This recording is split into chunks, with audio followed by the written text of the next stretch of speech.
प्रभु यीशु के सामर्थ्य नाम में आप सबको जय मसीह की। Praise the Lord. आइए आज के मनन के लिए हम प्रभु के पवित्र वचन को निकालें।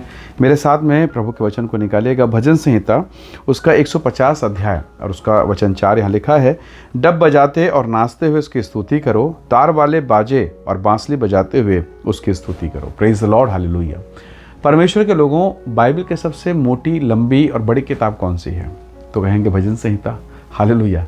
भजन संहिता इसका मतलब भजनों की संहिता, भजनों की ग्रंथावली या भजनों का पुस्तक या भजनों का संग्रह हम कह सकते हैं, भजन संहिता।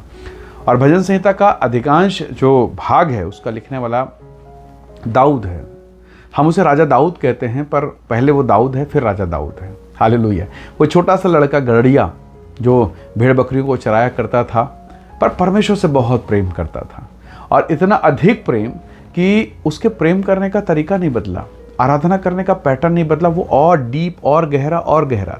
याद रखिएगा, यीशु ने कहा जब गहराई में जाल मारते हैं तो बड़ी मछलियाँ आती हैं, और जब आप गहराई में नहीं जाएंगे तो छोटी छोटी मछली रहेंगी।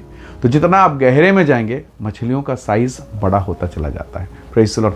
आत्मिक जीवन में यही नियम है, जब आप गहराई में जाएंगे आप बड़ी ब्लेसिंग को पाते हैं। भजन संहिता का लिखने वाला दाऊद इतने गहराई में था, वो कहता है डब बजाओ, नाचो, स्तुति करो, तार वाले बाजे, बांसुरी उसकी स्तुति, मतलब नाना प्रकार के वाद्य यंत्रों का इस्तेमाल वो करता है और परमेश्वर की महिमा करता है। क्यों? वो परमेश्वर से प्रेम करता है। उसके जीवन को देखिए कितने वो भेड़ बकरी चराने वाला लड़का, इज़राइल का राजा होने के लिए उसका अभिषेक हुआ है, और राजा होकर भी सिंहासन में प्रभुता प्रधानता में रहकर भी उसने परमेश्वर के लिए नाचना गाना बंद नहीं किया, और यही योग्यता है कि वो राजा के सिंहासन तक पहुंचा है। Praise the lord, hallelujah.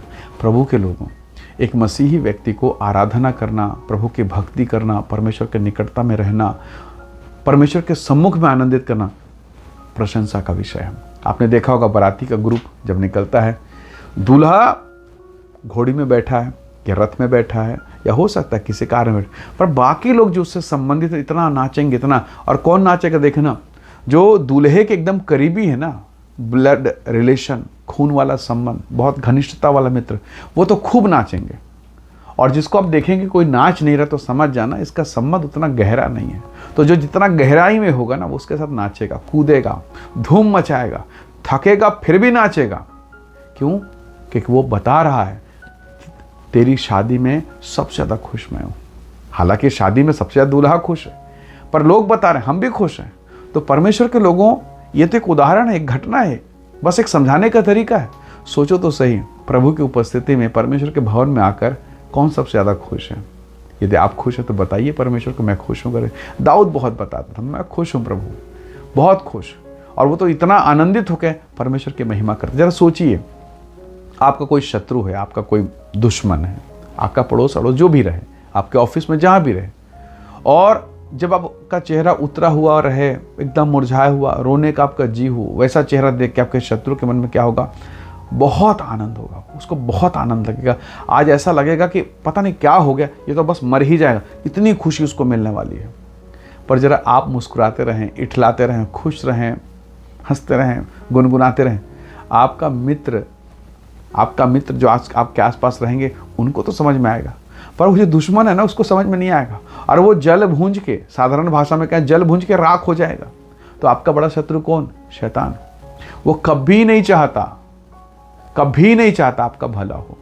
अय्यूब के जीवन को देखिए, सब कुछ फोड़े फफोड़े, पीड़ा, दर्द, खुजली, इन्फेक्शन, एलर्जी, क्या कुछ नहीं हो गया, पर वो कहता है परमेश्वर ने दिया, परमेश्वर ने लिया, उसका नाम धन्य है। वो अभी भी स्तुति कर रहा है, वो अभी भी महिमा कर रहा है।